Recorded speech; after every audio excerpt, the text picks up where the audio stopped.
One recruit is heading the community college route. The other ain't coming to Oklahoma. We'll talk about what happened on Monday on tonight's episode of Locked On Sooners Live. You are Locked On Sooners, your daily podcast on the Oklahoma Sooners. Part of the Locked On Podcast Network, your team every day.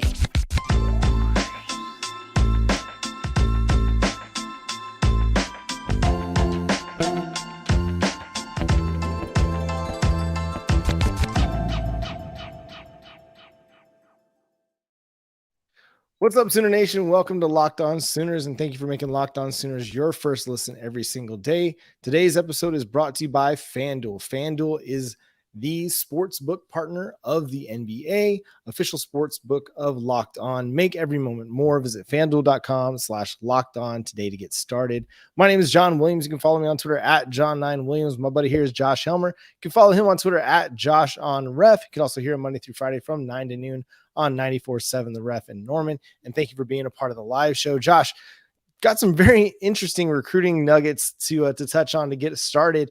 A couple Mondays ago, or for 2 Mondays in a row, we got commitments. This Monday, it's going the other route for the Oklahoma Sooners. First, we'll start with the 2023 recruiting class.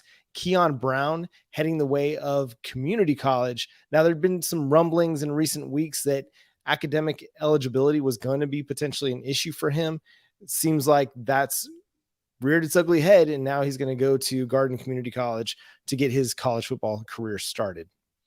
I'll give proper credit where credit is due. I'm looking at a story from Colin Kennedy of Sooners Illustrated, and if somebody else broke it before Colin, I apologize, but as far as I know, Colin Kennedy's who broke this here, that, sources are telling Sooners Illustrated that 2023 wide receiver signee Keon Brown taking the Juco route, heading to Garden City Community College, which nice Juco.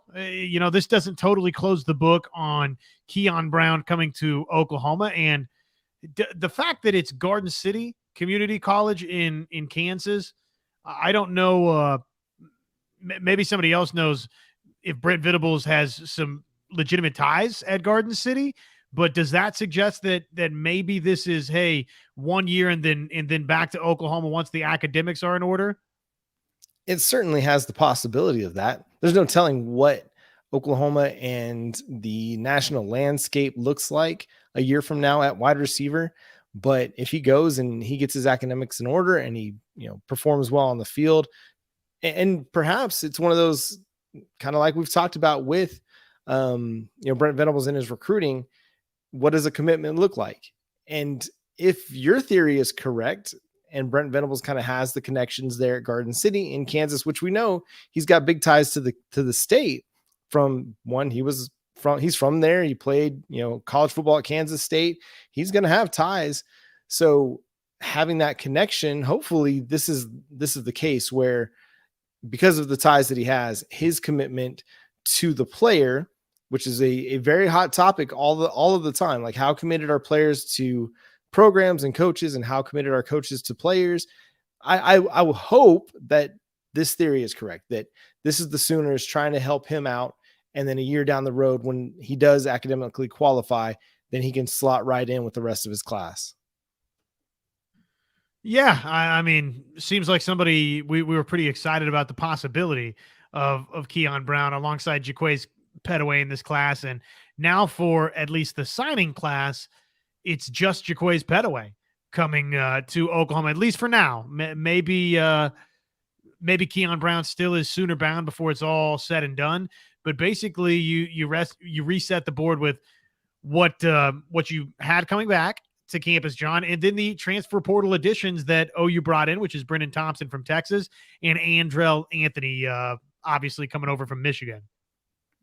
Yeah, I feel like it's going to be okay. I mean, we trust Oklahoma to be able to develop and build their wide receiver depth chart. Emmett Jones is going to be able to figure that out. Now, let's also, consider that Keon Brown committed and was going to sign under Cale Gundy, LD Washington, change of coaches that can impact some things. But I think that Oklahoma will honor their commitment to Keon Brown. given hopefully with the caveat that he kind of lives up to what he's expected to do when he gets to Garden City.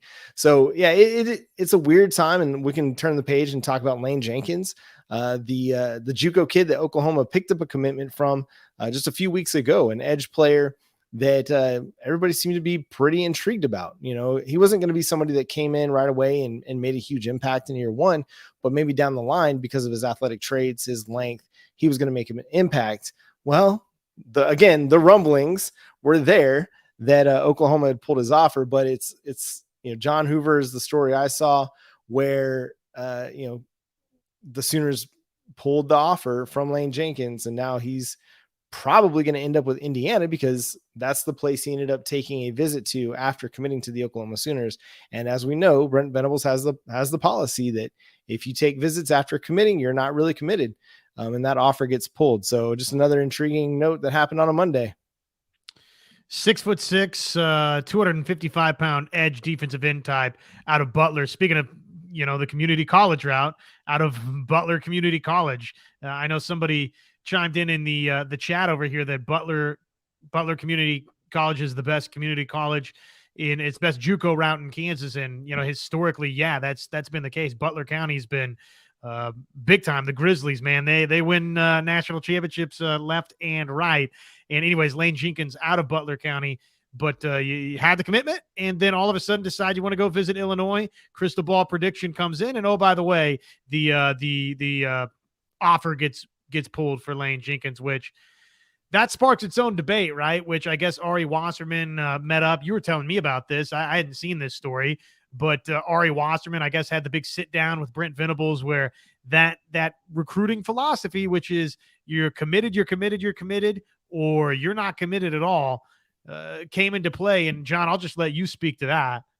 Well, so Ari Wasserman did a piece on Brent Venables and the Oklahoma Sooners for The Athletic a couple weeks back, but then this was kind of a follow-up to that piece where he did have a discussion with Brent Venables, a point-by-point debate.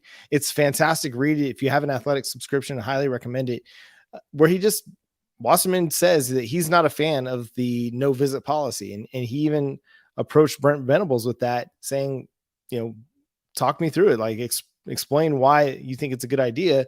And, he came away from the conversation thinking it's actually not a bad. He kind of almost sides with Venables at that point, with the caveat that everybody gets treated the same, that the 3-star player that takes a visit after a commitment gets treated the same way as a 5-star player that takes a visit after a commitment. And what it comes down to is that idea of commitment. It's the thing that we've talked about on this show multiple times over the course of Josh and I's tenure running this show, that Brent Venables believes in the actual definition of the word commitment and not what commitment has turned into on the recruiting front, which is, I kind of like you. And that's the way Brent Venables describes it, according to the Ari Wasserman piece. I mean, these are quotes from Brent Venables.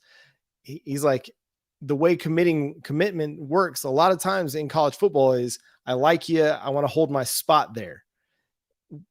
And Brent Venables doesn't see that necessarily as fair to the rest of the guys that Oklahoma is pursuing. If you're, the guy that's at the top of their board and you commit, but you're not really committed, then it doesn't give them the opportunity to like really dive deep into the other guys on that board.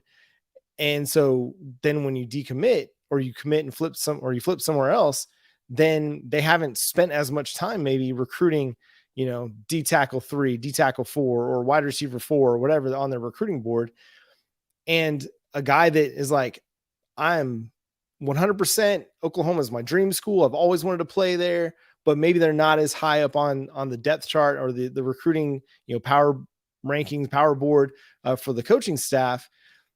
If that guy that is quote unquote committed, but not really, if he's holding that spot, then potentially it takes a spot for somebody else. So, and in the piece, Brent Venables says multiple times, go take as many visits as you want. Go see as many places as you can. He's more concerned about the guy that's only been to one school and committing. He says, I've tried to talk players out of committing, because I want them to be sure what they're committing to, not just hold my spot. I like you. We're going to date. You're going to continue to recruit me, sort of a thing. No, it's I'm in, all in. Let's go. Let's roll, And I think that's where we get kind of sidetracked a little bit, or we get lost in the discussion sometimes, because commitment doesn't mean what it means in recruiting. But Brent Venables is trying to say, no, like a commitment in life should mean the same thing as a commitment in recruiting. If I'm committing to do this show with Josh every night, unless something comes up, one of us has something going on, we're going to be doing this show every night because that's what we're committing to. If I commit to show up at work at 6:30 a.m. on Thursday, I'm going to show up to work at 6:30 a.m. on Thursday because that's what I've committed to do. And I do appreciate this approach. Could it potentially cost you prospects? Absolutely. But what we're learning from Brent Venables is, what does he care most about? He cares most about culture, and he cares most about guys kind of living up to what they say they're going to do. He wants everybody, and the way he describes it in the piece from Ari Wasserman is the guys that want to be great, they don't have time for drama. They're going to be working. They're not necessarily trying to sit out there and play games. And that's the same thing on the recruiting trail. If you're just 1 foot in with a commitment, that's how, and the way he describes it is that's how you're going to be with your studies. That's how you're going to be with your weight room. That's how you're going to be in your film room. That's how you're going to be in practice. You're just going to be kind of 1 foot in. But the guys that are committing to Oklahoma and to Brent Venables, those are the guys that are going to be all in. They're not going to be the guys that wiffle waffle, that waver, that flake. And that to me, like, that's a good thing. Part of some of my frustration when I'd been in supervisory roles at times is you end up with unreliable people, and you can't count on people sometimes. And that is the biggest frustration. You ask any supervisor out there, like, you'd rather have somebody that shows up and maybe isn't necessarily as talented as somebody who doesn't show up. Because what did Bill Parcells say? The best availability, or the best ability, is availability. If you're going to show up and be the same day in, day out, you can take a little bit less talent than the person who you're not sure if they're going to show up or not. You're not sure if they're going to bring their best when they come, or if they even show up, or if they even come. Like that, to me, that's where this all stems from. Is Brent Venables wants people and players that are going to be reliable day in, day out, practice, games, workouts, studies, and not have to guess or wonder whether or not, X recruit is going to be showing up to what he's expected to show up to. Sorry, there's a fly right in front of my face. So I do appreciate it. It all sounds, it sounds like at times where it could potentially hurt Oklahoma, but he's willing to live with the consequences of that.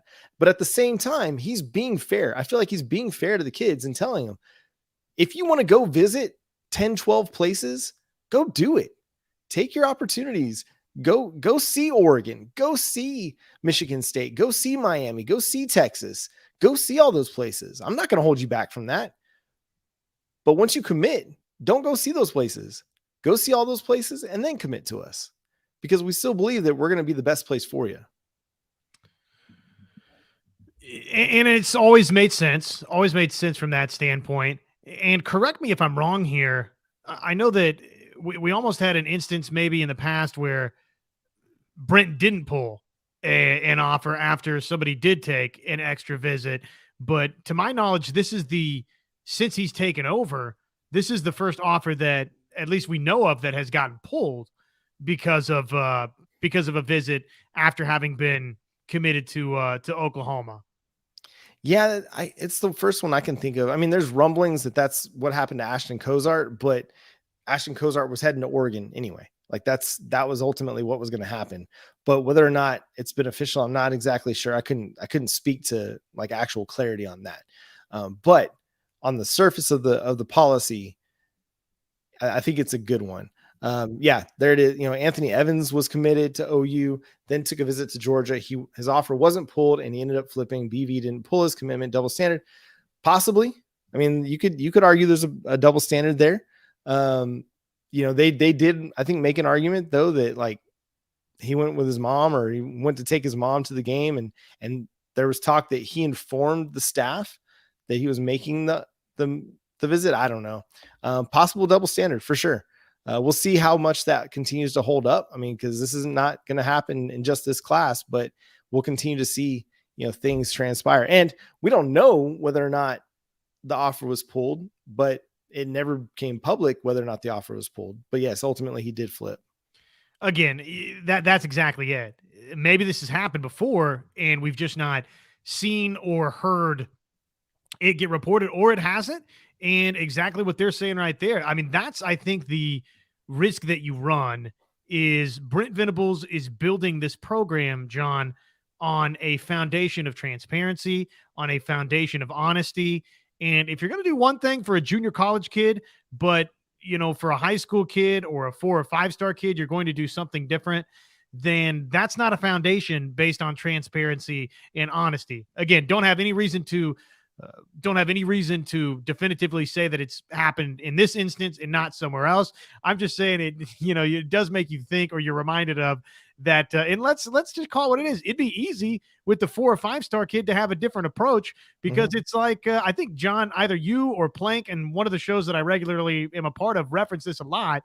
It's the Jimmy Johnson quote where they say, well, wait a second. What happened when you kicked that guy off the Cowboys? Well, he fell asleep in a meeting. What would have happened if that was Troy Aikman? I would have said, hey, wake up, Troy. It's like, right. Clearly there were 2 different levels of player involved. And I don't know. I mean, can you do that at the collegiate level where it's not just professional football? And I know that things have changed a little bit in regards to that. When you start mixing name, image, and likeness, lines have gotten blurred a little bit. But to me, college football is still, for the most part, college football in a lot of instances, John, to where you're recruiting a mom and dad to the school, right? You're recruiting a family to the school. And if you're honest in one instance and it doesn't back it up with another, to me, that could potentially, as I'm sure we're going to talk about tonight, some folks out there that have made some comments on message boards, it all reflects in a way that, yes, can be damaging in the recruiting game. You hope that it's not,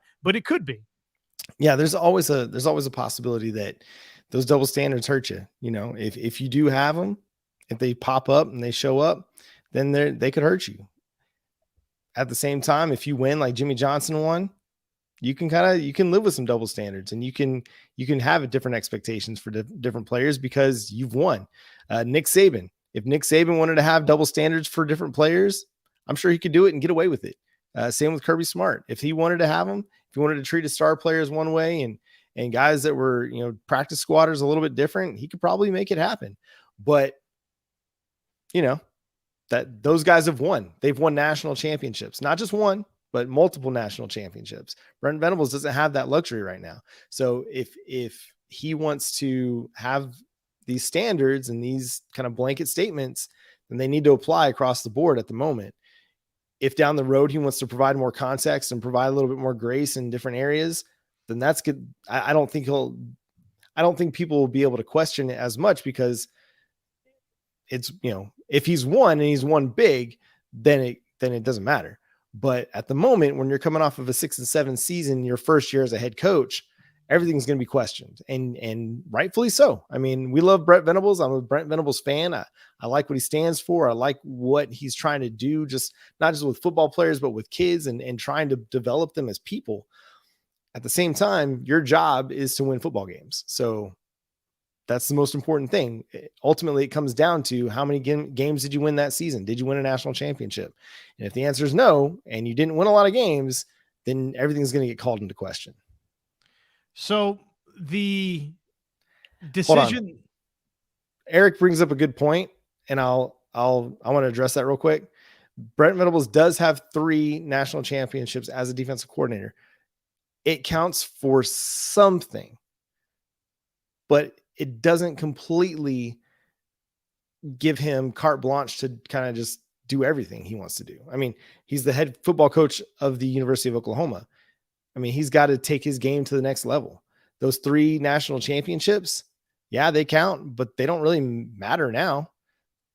That doesn't give him what have you done for me lately? And he's got to go win. And yeah, does he have the accolades to kind of recruit with, absolutely, that's going to make a big difference when he's recruiting defensive players. But still, he's not had success as a head coach yet. And at some point, that's what's going to matter more than the 3 national championships as a defensive coordinator. It's the Dick LeBeau for the Pittsburgh Steelers, situation. Dick LeBeau, one of the best defensive coordinators of all time. NFL, college football, doesn't matter. One of the greats of all time. Did not do well as a head coach. And I'm not saying Brent Venables is going to go that same route, but ultimately, what does it come down to? Dick LeBeau is remembered for being a great defensive coordinator, not a great head coach. Wade Phillips, great defensive coordinator, not a great head coach. A good head coach, not a great head coach. And so at some point, though, all those 3 national championships, they matter. They're great.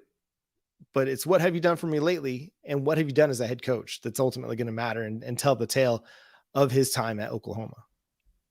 No, that's right. Yeah, I mean, that's definitely fair to say. Though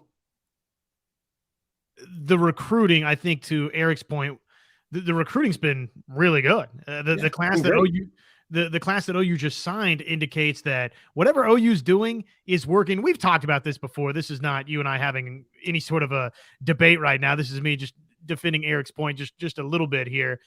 It clearly is working, and it's in part because of what Eric mentioned, which is you've got the cachet. This staff has the cachet that Brent Venables is a championship-winning coach. No, it's not as a head coach, but it is as a defensive coordinator, in the belief, at least early, even though it was a 6-7 season and that was disappointing, he and this staff are selling, yes, we can and we will get there at Oklahoma. Now, saying that and doing that, again, I think what you and I would agree on, John, is those are two different things. So want to address a couple of questions that we've gotten in the comments.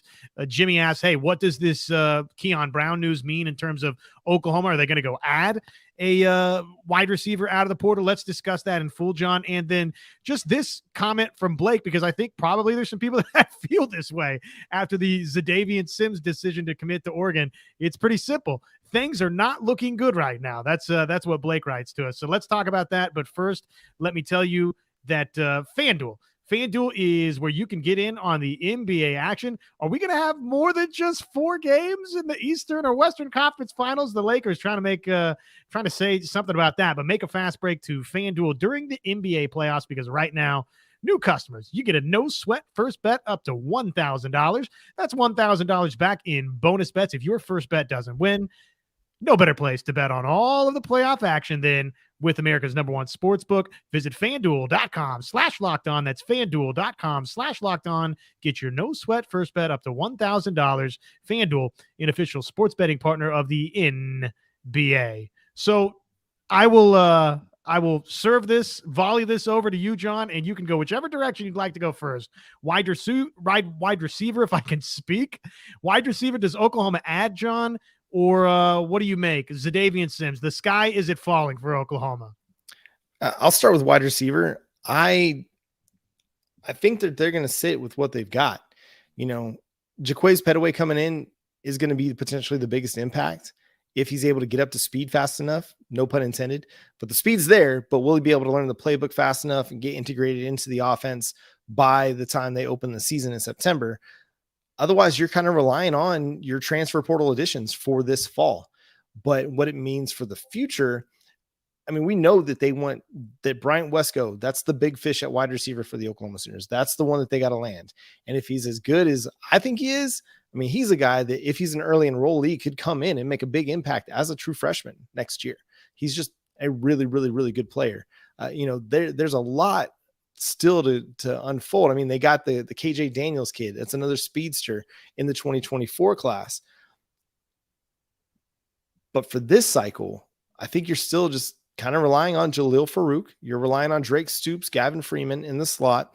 And then you're hoping that somebody really takes a big step this summer and really sets themselves apart at wide receiver 2, opposite Jalil Farouk, whether it's Angelo Anthony or Brennan Thompson or Jaquays Petaway, or, LV Bunkley Shelton or JJ Hester, one of those guys, Nick Anderson, Jaden Gibson. I mean, there's a whole host of dudes competing for playing time over there. Does it hurt you in the future? Yeah. But I still think, again, amongst that group of guys I just mentioned, you still have a lot of wide receiver potential depth for 2024, 2025, as you start to kind of unwind the, when Jalil Farouk's gone, then what? I think you still have a lot of options. I don't know if Keon Brown would have been that, replacement in 2024, 2025. So that's kind of where I sit. I don't think they're going to do much more than what they've already done. They might've already had an indication that this was going to be a thing long before it was. Again, the rumors were out there for quite some time. The rumblings were out there. This was going to be the case for Keon Brown. And so they went to the portal. They got Anthony. They got Brennan Thompson. They were going after Jordan Tyson before he decided to go to Arizona State. They were trying to add wide receiver talent. I think what you got is what you're going to be working with this fall. Well, and keep in mind, Oklahoma will be recruiting wide receivers in this next little go around here to pair with a 5-star quarterback in one Jackson Arnold. So that would, I know that's going to be somebody that theoretically would not have taken a bunch of snaps between now and then. Now let's see how 2023 plays out. I'm still very heavily leaning in the camp that it's going to be Dylan Gabriel's job, and it's going to take a house of horrors for it not to be Dylan Gabriel's job over the course of the season, unless Arnold just comes in and he just, pulls a Trevor Lawrence or whoever, and he's just that good, which I guess we can't totally rule out, but probably we're going on limited reps for one Jackson Arnold next season. And yet that's a 5-star signee, and guys are going to want to play with a 5-star signee, and it's Oklahoma. John, stop me if you've heard this take before. I'll believe that Oklahoma has a skill position problem when I see that Oklahoma has a skill position problem offensively. So I've just always felt like Oklahoma at wide receiver, running back, I need to see that there's a legitimate, serious problem before I believe that. As we project forward, Jalil Farouk, when we reconvene on this thing after 2023, will be gone. You would imagine, would go to the National Football League. Drake Stoops will be out. So there will be some plugging in and replacing. But if these items happen, then all of a sudden you're not nearly as concerned, John. If a Jaden Gibson takes a big step forward, if a Nick Anderson takes a big step forward, and keep in mind, I'm aware, all unknowns as we go into this season. If a Brennan Thompson is impressive, what about an Andrew Anthony does something here or there? So if those guys, and how about the one signee now that you do have as a wide receiver in this class? If Jaquays Pettaway steps in and he's really, really good, really, if you just have a couple of guys, if it's Pettaway and Gibson or Pettaway and Anderson, all of a sudden, then you project forward into 2024, John, you're not nearly as concerned about it. And oh, by the way, one of the beautiful things about the portal, this is a consistent take here too, is as frustrating as the transfer portal is, it's also kind of exciting because every single offseason, a program like Oklahoma, and with its Crimson and Cream collective and with the fan base, John, Oklahoma is going to be buyers in the transfer portal, and they are going to bring talented people in every single offseason because A, it's Oklahoma, and B, the Oklahoma fan base is incredible, and just the opportunity to get to be a part of this offense. Yeah, I agree. I have no questions really about what the offense is going to look like. I'm still pretty bullish that they're going to be good enough to win, just like they were good enough to win 9-10 games last year. If the defense was just a little bit better, I think this offense is still going to be really good. They've got a lot still to prove, especially with offensive line, considering that there were injuries there. And again, these guys mentioning DJ Graham, he was probably the best, like the biggest standout from the spring game. And I still forget about him every time. Like I can always have a wide receiver discussion, but then always end up forgetting about DJ Graham. Sorry, DJ. That's my bad, dog. I'm still not over the fact that I expected you to break out in the 2021 season, as I wrote one of my first articles for Sooners Wire, and it didn't really happen. I'm just kidding. I'm not holding that against you at all. I do think DJ Graham has a chance to be that wide receiver too. He really got up to speed quick this spring, made big plays in the passing game in the spring game. And if that continues to grow, if he continues to beat the drum and have these really good practices and really good days, puts together the offense, then why not, man? The dude's athletic. The dude's got good hands. I mean, he's got good hands. He's got really good hands. And that's going to matter. Like, you got to have guys that can just go out there and snatch a football. You're not always going to be open. You're not always going to have, yards of separation between you and the defender. You've got to make a play. And sometimes our guys did not make plays last year in contested catch situations. Marvin Mims made a few that were really nice, but then also had a few kind of drops that were like, what? How did you drop that? My guy Jalil Farouk, who I'm expecting a big season from, he had some really, really nice plays. And then again, he had some plays where like, what? That was like a wide receiver screen. Like it was just right to you. How'd you drop that? So if you have a guy with really reliable hands and a DJ Graham and somebody who just seems to have a knack for playing the position. I mean, the one play he made on kind of the big deep ball that was kind of a 50-50 catch, like he got himself into a position and worked back to the ball. I don't see wide receivers doing that very much anymore. It's like they're just running, and if the ball is underthrown like it was, they're just like, oh, well, it's way underthrown. I'm not going to be able to get back to it.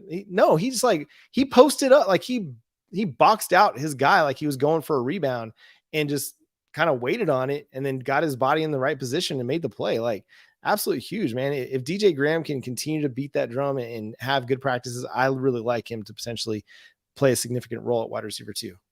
So I don't know. Maybe you did. I'm trying to think back, John. I know I didn't. It just, the simple question was, do you add wide receiver now that this has happened right here now? And I've got a more complicated question for you as a follow-up to that. Do we know if Oklahoma can? Because the second transfer portal window has closed. So if there are still players in the portal, they can add those guys, but I believe you can't declare for the portal anymore.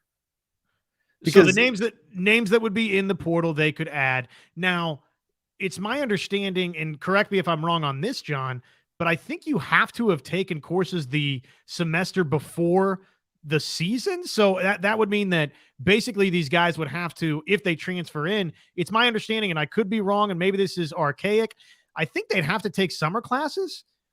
Now, that may or may not be accurate. So I don't know. I'll call compliance and we'll get it sorted out. We'll get it figured out. Hey, Kenny agrees with you here. He says that's his understanding as well. Yeah, get that 6-week U.S. history course in. Get that in. You want that one. So your next question, what was your other question you wanted to discuss? Should we be concerned about Oklahoma's recruiting right now?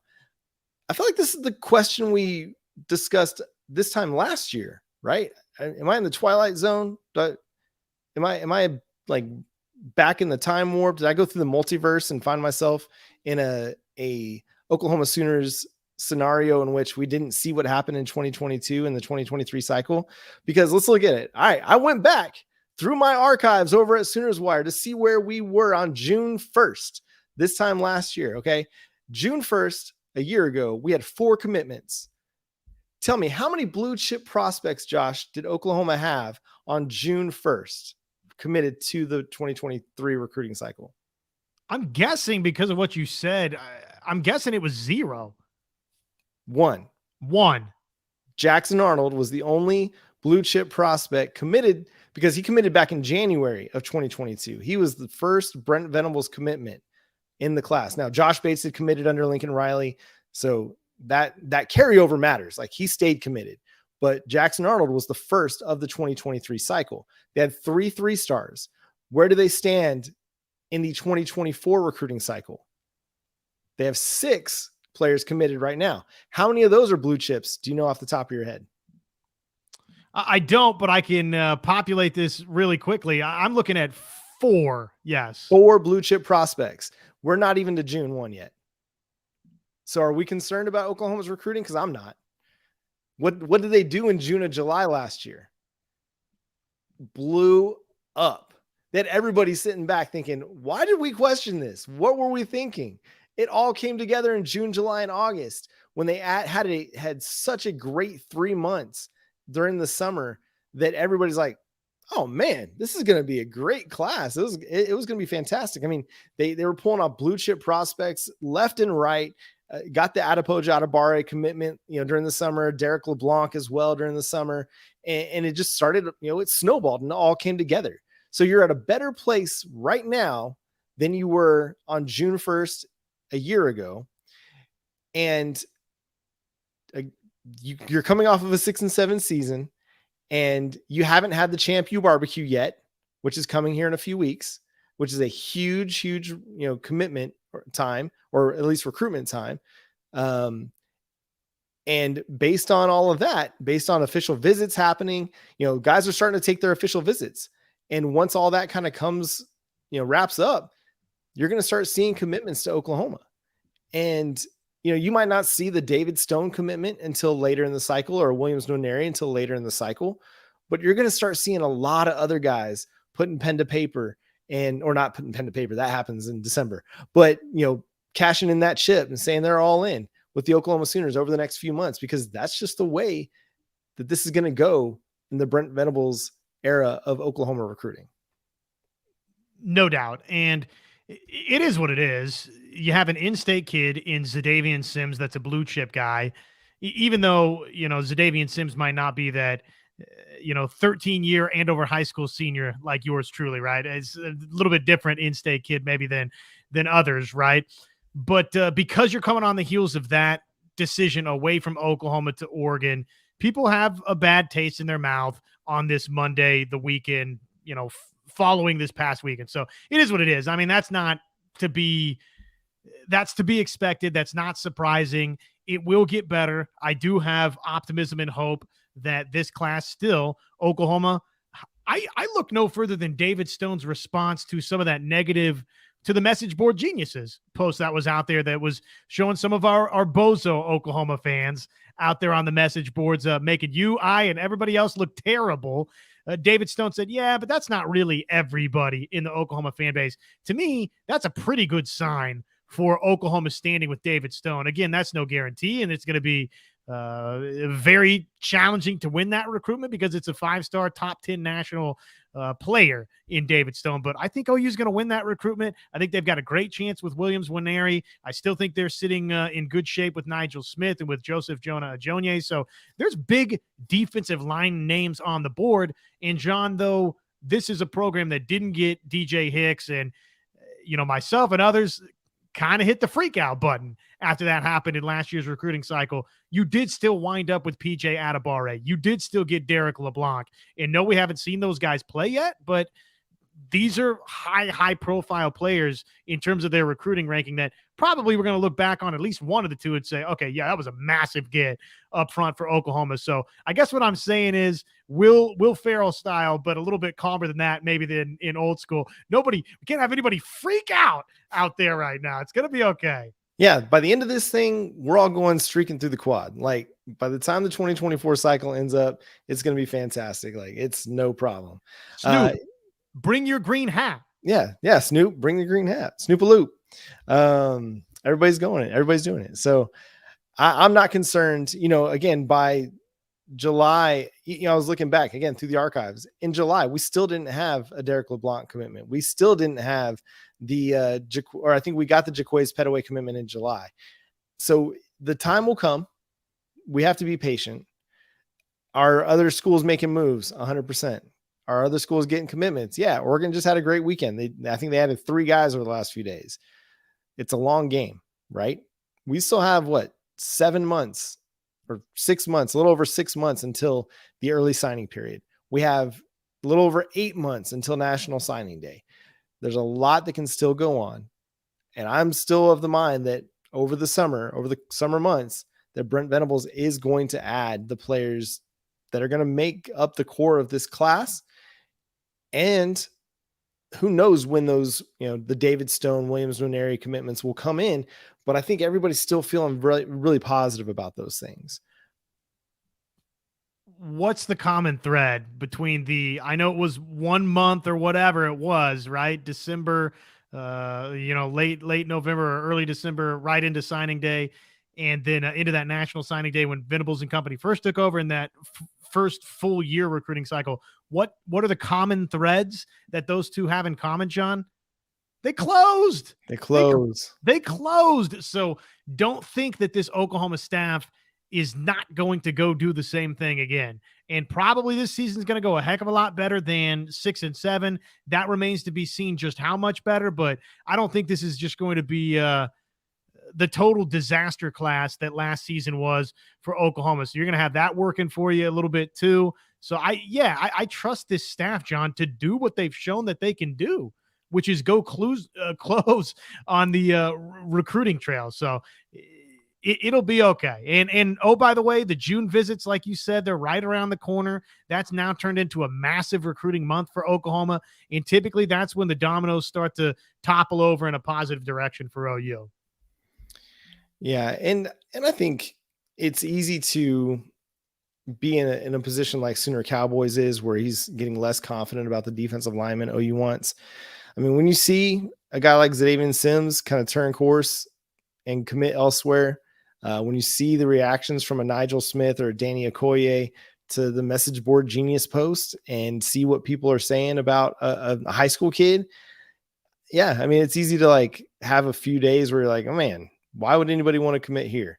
But I think, again, what's going to win out ultimately is relationships. And the relationship that matters most is Todd Bates and these defensive linemen. And when we've talked with, whether it's John Garcia before or Brian Smith recently, Todd Bates is a great builder of relationships. And eventually that is going to pay off in great recruiting classes along the defensive line. It worked out at Clemson. It's going to work out at Oklahoma. It's just not happened yet. The operative word being yet. It's still early in the cycle. We haven't even reached summer. The Champ U barbecue has not happened yet. It's just a matter of time. And I know people don't want to be patient. People don't want to be, told to be patient. I don't want to be told to be patient sometimes, but I think that's just what it's going to have to be, and that's going to be the life cycle of a recruiting cycle in the Brent Venables era. Is you'll build momentum through the spring. You'll build momentum through, the spring game and into May and things like that. But you may not really start to see the dominoes fall until you get to the heart of the summer. And that's because that's after guys are taking their official visits, more often than not. They're going to all these places that Oklahoma is competing with. And so it may not happen until after these officials. It's because, like we talked about earlier, what does Brent Venables want these kids to do? Know that you know that you know that you know. And the only way that you know that you know that you know that you know is take all your visits. Go on all your visits. He doesn't want them committing early. I'm sure he'd be happy if guys like Jackson Arnold got in the boat early, or Michael Hawkins got in the boat early, or Kevin Sperry got into it really, really early. But ultimately what he wants is guys that are going to be committed, stay committed, and come to Oklahoma ultimately, not be wishy-washy on it. So that's part of the reason why we're not going to see a lot of, first 5 months, of that calendar year commitments, why it's going to be more later summer, because it's going to be after those official visits take place. No doubt. You get the whole spring schedule, John, to go visit wherever you want. And then you kind of get into the summer month, and a lot of folks want to make their decision before they play their senior year of high school football, just because, frankly, it's not fun to be uncommitted as you're going through your senior year of high school football. I mean, believe it or not, even though sometimes these turn into, for us as analysts and fans watching, it's like, wow, is this just a big circus act, or why is this such a big show? These kids, it is a massive decision in their lives.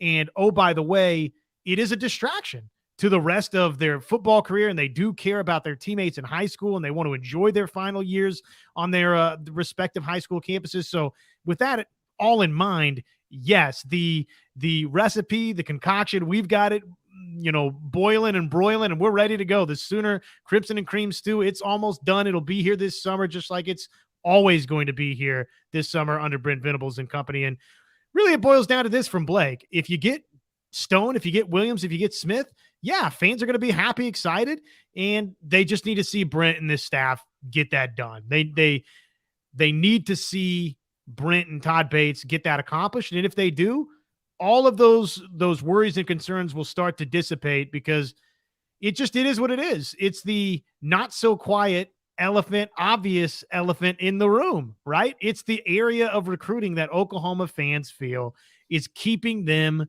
from, when you make the jump to the SEC, contending for and winning national championships up front. defensive tackle, defensive line. And if you can't be great there, you're not going to win championships. And that freaks Oklahoma fans out because it is the long drought for Oklahoma fans trying to track down one of these things. Number 8 has been such a long wait. And so that all makes sense. But let's just see how it plays out. If in this cycle they fail, John, okay, I'm ready to sound some alarm bells. Yeah, and I think it's not going to be that. I think it's going to be a good cycle for Oklahoma. I still feel very confident about that. The Zadavian Sims thing, I felt like Oklahoma's kind of path kind of came out of nowhere because it had been Michigan State for so long. And then when Oregon popped up, it still felt like, okay, I felt confident, but then again, Oregon was, just kind of right there, but you never knew what was going to happen there. Even as confident as I felt in it, it still seemed like there was always a possibility it wouldn't go Oklahoma's way. I still feel really good about where they're at with these other guys because it seems like once Oklahoma really got their hooks in, so to speak, it's been Oklahoma's going to reel them in. This is going to be a really good class. We just got to wait for it. Nobody wants to wait for it. We got to wait for it. It's going to come together. They're already showing signs of life on the defensive backfield with Jaron Maya Newcomb and Jaden Hardy. They've got the good quarterback in. They're going to start putting things together really, really nicely. I agree, Jimmy. It's going to be just fine. Well, off Jimmy's comment there, I think if we have a good year, our defensive line recruiting will be just fine. Do you subscribe to the theory that it, quote unquote, needs to be a good to great year for this signing class to be one that encompasses a David Stone, a Williams Nwaneri, a Nigel Smith, and perhaps beyond? I mean, does it need to be back to Oklahoma, 10-plus win season, Big 12 champs? I mean, theoretically, hypothetically, the obvious answer would be, well, no, it doesn't have to be that because you can always still get somebody to commit and sign without it. But it does feel like that type of momentum, just coming off of last season, man, it feels like, yeah, they need that type of on-field positive momentum too. I can see it to a point, but the thing I come back to a lot is it never has seemed to matter for Texas, right? Texas is kind of maintained where they were for a decade or more and still get really good recruiting classes. So for Oklahoma, I think they do need to show improvement. I think that's going to help seal the deal for a lot of these, but I don't think ultimately having to get back to the Big 12 title game, I don't think that has to be the case. I think they just have to show signs that, hey, the defense is improving. We're getting better. We're not a finished product yet. Hey, come be a part of of finishing the product as we go to the SEC. I still think that people believe in Brent Venables and there's a belief there. I think that there's a belief in the position coaches as well. And that's why we're seeing, so many guys committing and you're getting a blue chip class, whether it's defensive back or, the defense in general. I mean, this is one of the better defensive classes that they've ever recruited. And it had the 2 5-stars in Peyton Bowen and Adepoju Adebare, and they have a chance to make it just as good or even better in this next cycle, even coming off of a 6-7 season. So I still think that they're going to be in really, really good shape, even if they go something like, 8-5 or 9-4 or something like that, including the bowl game, obviously. If they go something like that, I still think that's going to show enough signs of life that's going to help to reinforce everything that they're selling on the recruiting trail. Yeah, it's a fair point to be made that if you just don't get any worse or stay identical to where you're at, if there's any sort of legitimacy to the idea that, hey, this was definitely an improving Oklahoma team, because we're already kind of hearing that from guys that signed in the last class. Oh, look, the early commits we've seen in this 2024 class. We've read those quotes. Brent Venables, the staff, they believe that they believe they've got this thing headed in the right direction, and I want to be a part of it. Again, then all of a sudden you add something tangible from the field into that equation. I don't know, from the Cotton Bowl into that equation. That could be, it could be a real big helper for Oklahoma. Though, I do worry a little bit for OU that what Sooner Cowboys said right here. You don't have that same advantage to the state of Texas because Texas is the home state school, on and on and on. You know, Georgia's got the state of Georgia, Florida, Ohio State, Ohio, USC, California. I mean, there's certain schools that it's borderline criminal if you don't finish top 5 in a recruiting class or top 10 in a recruiting class, because you've got literally every stinking advantage that you could possibly have. OU's got a lot of advantages because it's a blue blood program, but it doesn't have the same advantage that a Texas or a Georgia or a couple of others have just based on location, though Dallas, you know, historically has been great for Oklahoma. So all of that to say, probably, yes, I worry to some degree for Oklahoma. Can they, and I don't think anybody, I mean, obviously nobody wants this, but can Oklahoma stay bad and still recruit as good as they did the last cycle? I don't know that they can, John. We'll find out, won't we? You know, can they go multiple years and do it? Maybe.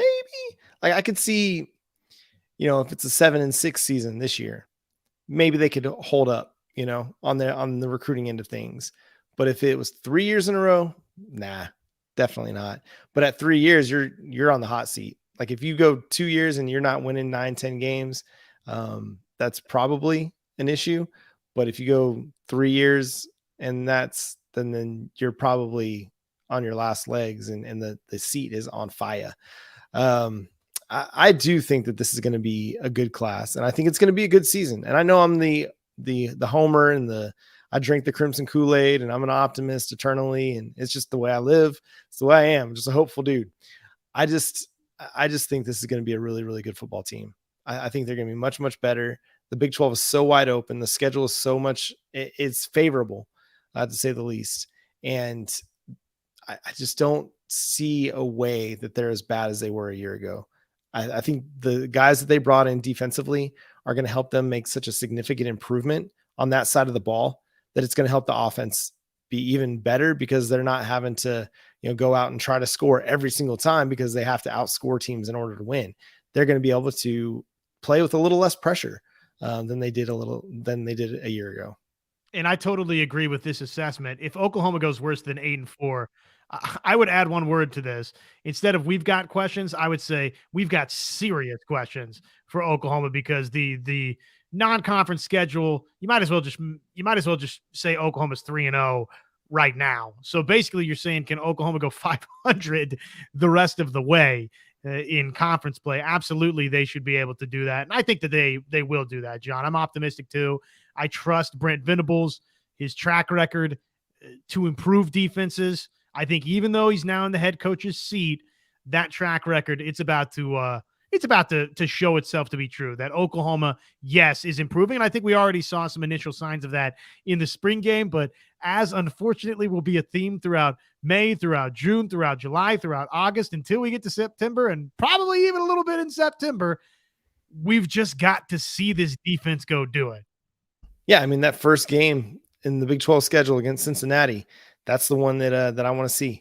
And maybe it's the Kansas game, really, that we got it, that we're going to be. Does Kansas come after Texas this year? I can't remember. They do. Okay. So we're not really going to know about this defense, I don't think, until either Cincinnati or Texas. The reason I say Cincinnati is because of Emory Jones and his ability to run the football, which is something that gave Oklahoma fits last year. But we might not know really about this defense until they play Texas, how good they can be, until they play a team that's as loaded with wide receivers and a improving quarterback as they are at Texas. So that's the game that's going to be circled on the calendar. I know it is every year, right? You're always circling Texas on the calendar, but this year it holds so much more importance just because of what happened a year ago. I can't do another year of 49-0 for the life of me. Like, I might have to delete my Twitter account if we have to do another year of that. I can't do any more of it. Josh, I just can't. I know. I'd like to go ahead and hand out another, Oklahoma-sized beatdown of Texas in the Cotton Bowl. Go ahead and rip off a 63-14 would be a much better feeling for OU. That Cincinnati game will be a nice little litmus test. I don't think it'll be the largest litmus test for Oklahoma, but theoretically, I could see a scenario where Cincinnati's better than we think because of Emory Jones, and obviously just the environment itself, John, is going to be a big time road environment for OU. With that being their first Big 12 game, it's, welcome to the big league, so to speak. And I think I, and everybody else knows this. You're bringing the blue blood to town. You're Oklahoma. They want a piece of you. This is why they came to the Big 12 conference. Obviously, Oklahoma and Texas not going to be around after next season, but this is the chance to kind of stake the flag and say, hey, look, we belong in this thing. So it will be a challenging road environment if Oklahoma, John, doesn't come out and squash it early. Yeah, I agree. I mean, they got to get out there and they got to play well, especially on defense. They've got to. And that's what it's going to take. For them to improve to 8 or 9 wins, they're going to have to be significantly better. And Alpha Gospel, I'm just going to say that your comment is mid about this team they don't have a lot of difference makers on this team mid across the board. That's a mid comment. So not the gospel. That's fake. That's false doctrine right there. No, they got difference makers, man. Like Gavin Sawchuk, difference maker. Javante Barnes, difference maker. Jaleel Farouk, difference maker. Dylan Gabriel, he's a difference maker. He's good. He's good, guys. He's good. He's a good player. It's okay to say he's good. Is he Baker Mayfield? No, but he's good. All right. Tyler Guyton, difference maker on your offensive line. Defensively, Ronald Bothroyd, Dasan McCullough. Danny Stutzman is a difference maker. I know the defense wasn't good last year, but the dude is good. Reggie Pearson, difference maker. Billy Bowman, improving player. Peyton Bowen, difference maker. This is going to be a good team. They are going to be much better than what we thought. And Luis Martin has the right answer here. He says there are no proven difference makers. I can be with that. This is a young team developing, but I do think they have a lot of guys that are proven. They just maybe aren't the elite players in college football yet. Well, and on that note, what a show it's been, my friends. Yeah, it's been fantastic. And Sooners Cowboys, I'm with you. I'm glad there's no hype for you, except here on Locked On Sooners. We're going to get you hyped all summer long as we get ready for the 2023 college football season, the last season in the Big 12 before heading to the SEC. We got to get hype. We're going to get hype. It's going to be hype. This is going to be so fun this year. We can't wait to break it all down for you over the summer as we hear rumblings from what's going on in summer workouts and in fall camp in August. We'll break it all down. So make sure you're subscribed to Locked On Sooners wherever you get your podcasts. Again, we're free and available on all platforms and on YouTube. Hit the subscribe button and that notification bell to let you know when new episodes drop. Follow Josh on Twitter at JoshOnRef. Follow myself at John9Williams. And the show is at Locked On Sooners. You can find us here every single day, Monday through Friday, on the YouTube side or in your podcast side as well. For all the hype, I'm John Williams. He's Josh Helmer. We'll talk to you next time. Boomer Sooner.